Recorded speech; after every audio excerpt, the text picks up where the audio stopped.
Fala, meus irmãos, a paz do Senhor Jesus, Deus abençoe a sua vida. Desde já, peço, deixa sua curtida, deixa o seu comentário, me segue aí no canal se você ainda não me seguiu e compartilhe meus vídeos. Me ajuda aí no crescimento do canal.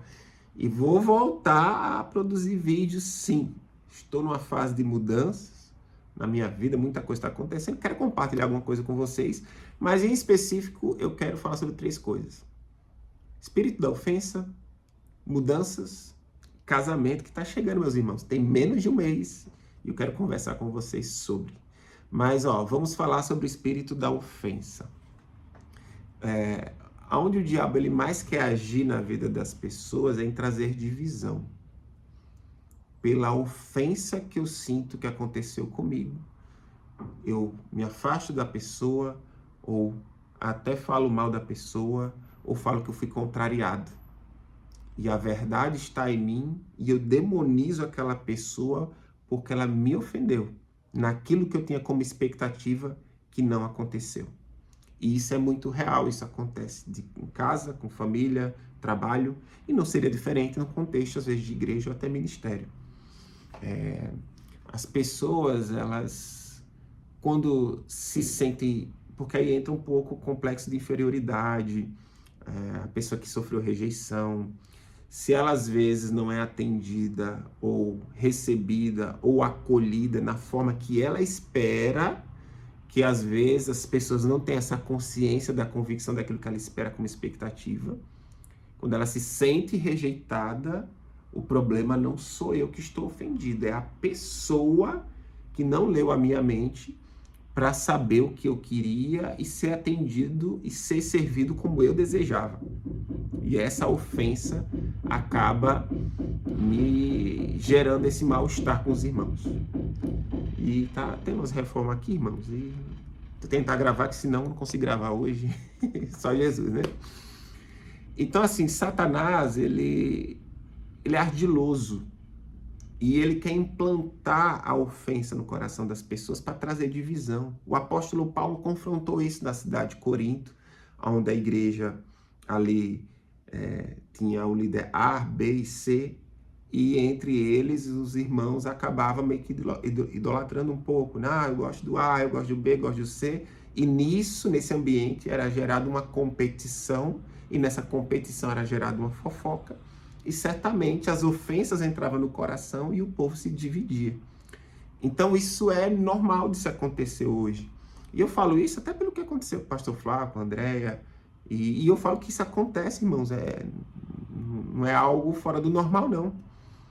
É algo que eu sempre digo: quando alguém vem falar mal de alguém, você tem que observar a vida e o ministério da pessoa e os frutos que essa pessoa comete. Se existe mais pessoas falando bem do que mal, será que os problemas, na verdade, é quem? Pela quantidade. Então é algo que a gente precisa entender. A gente está numa situação como cristãos que devemos buscar maturidade. Por exemplo, entre o apóstolo Paulo e Marcos já houve uma divisão. Ali por um desentendimento, por uma falha de Marcos. Só que Barnabé foi lá, apaziguou, separou, e ficaram um tempo separados, mas no fim deu tudo certo e Marcos foi uma bênção. Né? Barnabé não desistiu de Marcos, nem Deus. Mas mesmo com a falha de Marcos, ele veio ser um dos apóstolos e trouxe uma das cartas da Bíblia. Né? Então a gente precisa entender que num ambiente com pessoas, unidade de pessoas, situações de divisões pode acontecer por desentendimentos e que é nesses processos que a gente amadurece na fé cristã, porque a santidade não é só eu me guardar ou qualquer outra coisa, mas é você exercer a misericórdia, o perdão, a compaixão. Esses tempos eu estava na rua indo trabalhar e passou um carro que era dia de chuva e me molhou todinho. Irmão do céu, subiu um negócio assim. Eu olhei e apontei para o homem e disse: Deus te abençoe.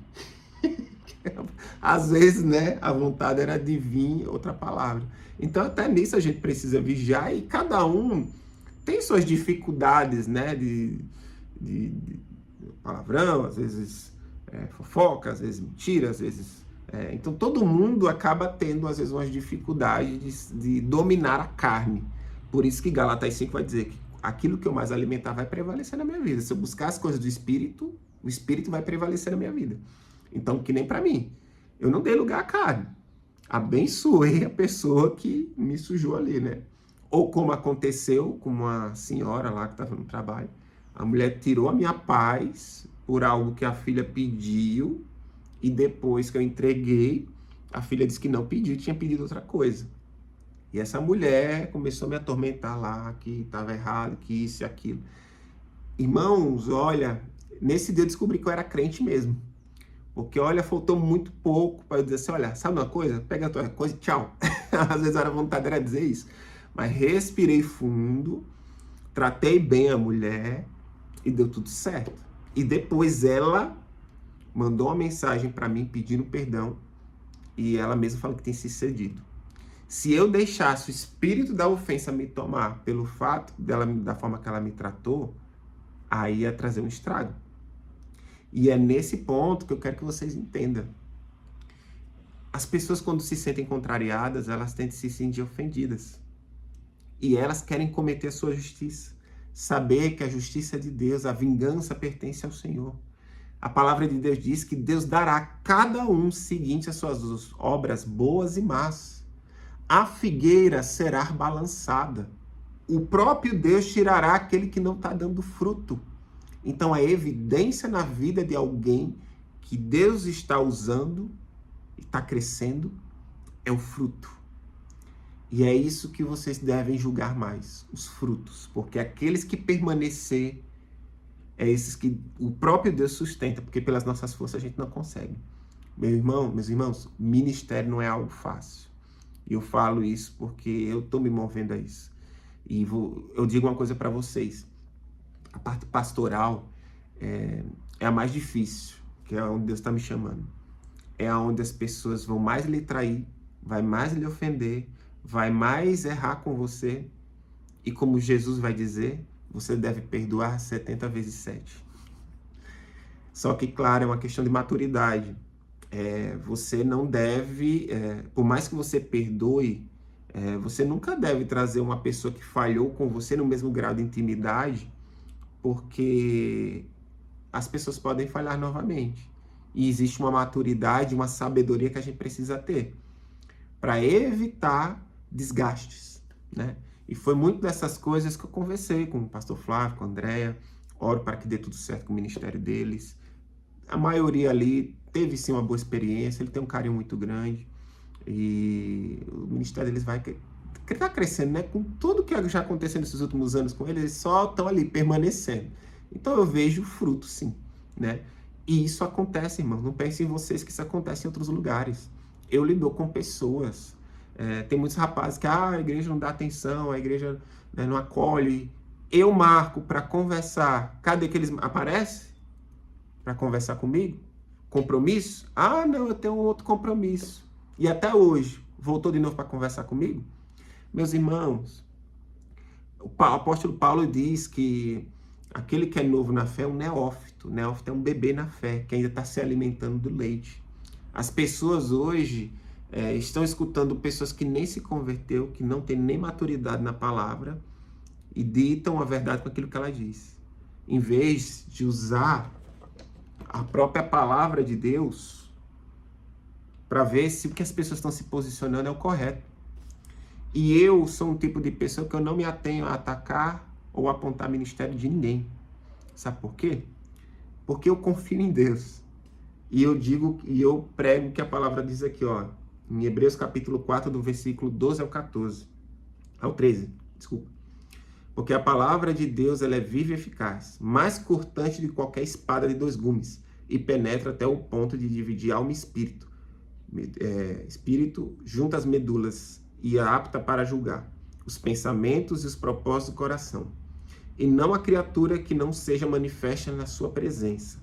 E, pelo contrário, todas as coisas estão descobertas e expostas aos olhos daquele a quem temos de prestar contas. Meu irmão, Jesus me chamou para pregar o evangelho. Jesus me chamou para falar do amor dele. Jesus me chamou para levar salvação às pessoas. Se o fruto da minha obra é apenas uma exposição de fofoca, de contenda ou de divisão, eu preciso analisar minha vida. Isso é fruto do Espírito na minha vida? Eu estou perdendo tempo com isso, sabendo que é Deus que arranca aqueles que não estão dando fruto, né, da videira? Então isso é uma obra de Deus, meus irmãos. O que eu tenho me ater é eu estar ao lado das pessoas que têm fruto de Deus, que têm vida com Deus. E eu seguir com o meu chamado e com o meu ministério, e com o propósito que Deus colocou em minhas mãos. E saber que eu vou prestar contas dos meus feitos. Então eu tenho que me preocupar com a minha vida, com o meu ministério. Pregar o evangelho, levar a graça de Deus às pessoas. E que esse é o maior propósito para todos os cristãos. Porque o Senhor diz: ide, pregai o evangelho a toda criatura, para que venha ser batizado em nome do Pai, do Filho e do Espírito Santo, para remissões dos pecados. Esse é o ponto central do evangelho. Então, cuidado com as pessoas, cuidado com o espírito da ofensa. As pessoas só tendem a dizer a verdade, né, que ela enxerga, mas não olha para o lado. Cada um vai falar mais de si. E geralmente as pessoas aqui na rede social, elas são muito verdadeiras, mas é o pessoal a quem Deus vai julgar, né?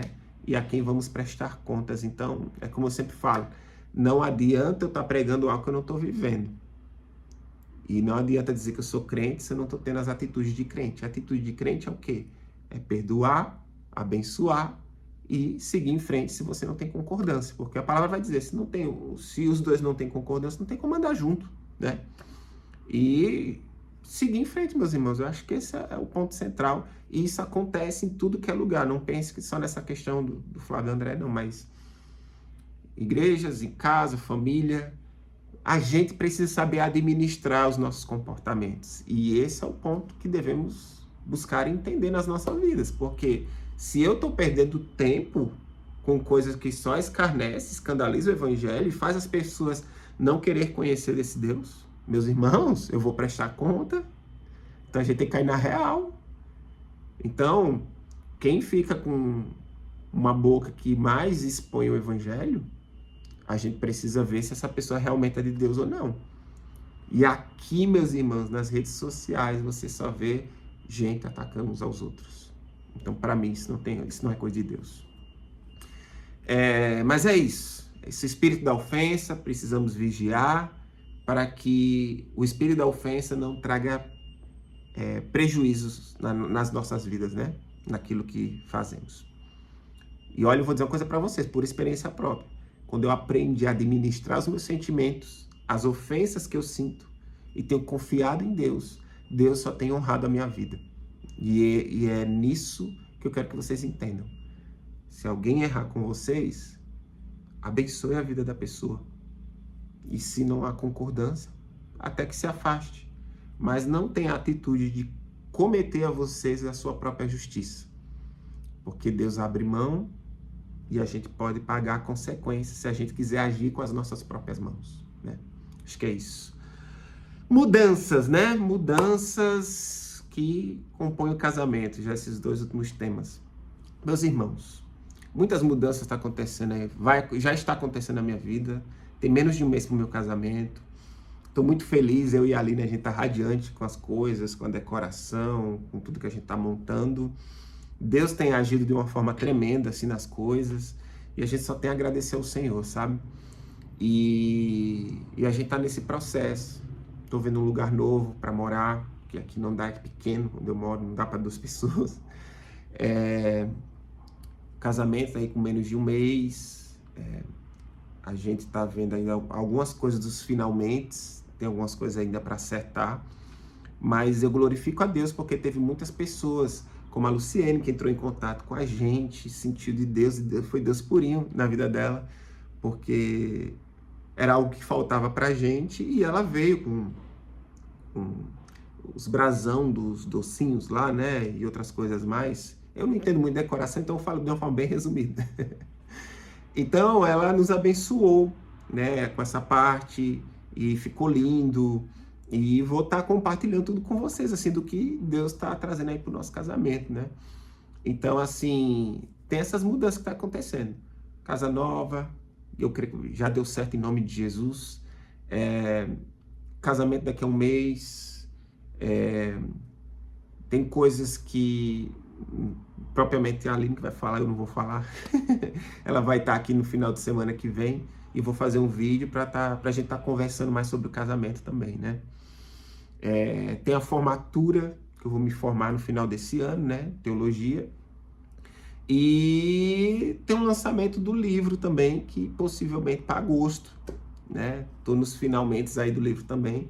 E vai ser para a glória de Deus e tá ficando lindo assim, os preparativos, meus irmãos. Então, assim, muitas mudanças que tá acontecendo na minha vida e algo que eu quero, assim, testemunhar para vocês. A vida cristã é um processo e a gente vai passar por muitas lutas. Para mim, o ano passado foi o ano mais difícil para mim, de pressão, sabe? De tanto problema, de tanta tá sozinho, de ministério, disso e aquilo. E tem um peso espiritual porque o inimigo trabalha contra a gente que Deus está levantando, né? Em situações. Então, assim, se você está passando por um processo de pressão, de você pensar até em querer desistir, eu dou um testemunho para você, não desista não. Antecedente às bênçãos de Deus vem uma grande luta. Se a pressão está muito grande, meu irmão, você pode ter certeza, está se aproximando do tempo de Deus na sua vida. E foi nesse meio tempo que eu recebi a palavra, que Deus ia fazer uma reviravolta na minha vida e em um ano eu ia estar casado. Para a glória de Deus. No mês que vem vai fazer exatamente um ano que eu recebi essa palavra e estou casando debaixo dessa palavra. E foi nesse meio tempo que eu conheci a Aline também. E Deus confirmou e falou comigo e falou com ela. E Deus nos uniu com um propósito. Então, meus irmãos, o Senhor, Ele é fiel em suas promessas. Agora, o que a gente precisa entender é que existe um processo a ser passado. A nossa fé vai ser provada. E o que Deus espera da gente é um posicionamento de fé. Um posicionamento assim como José do Egito teve. Na hora que a esposa de Potifar estava ali, e quis ficar com ele, e ele correu da face do pecado para não pecar, cometeu adultério ali com ela. E uma coisa que eu falo, assim, não existe ninguém perfeito, mas em relação à minha santidade, eu nunca retrocedi, nunca caí com ninguém, estou em santidade, nunca mais vi pornografia, e eu tenho essa convicção que, desde que eu me converti, que eu ia viver essa fé. E o Senhor me honrou. Estou casando em santidade. O nosso primeiro beijo vai ser no altar, meus irmãos. Imagina a dificuldade que eu e ela a gente está tendo nessa espera também. E é para a glória de Deus.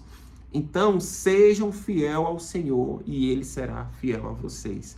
Não é que é uma moeda de troca, mas quando você tem essa convicção de fazer o que é certo por amar a Deus, e Jesus fala em João 14, 21, que aos que diz que me amam, segue os meus mandamentos. Então, se você se preocupa em viver os mandamentos de Deus, você está tendo a atitude de amar Ele de verdade. E não só da boca para fora. Porque muita gente fala que ama Jesus, mas não se posiciona. Então, meus irmãos, sejam fiel ao Senhor. E no tempo dele, eles há de te honrar. Tá bom? E é isso, o vídeo ficou um pouco grande. Deus abençoe a sua vida. Saiba que o Senhor é fiel. E creia nos milagres e nas promessas do Senhor, que Ele há de realizar no tempo dele. Deus abençoe.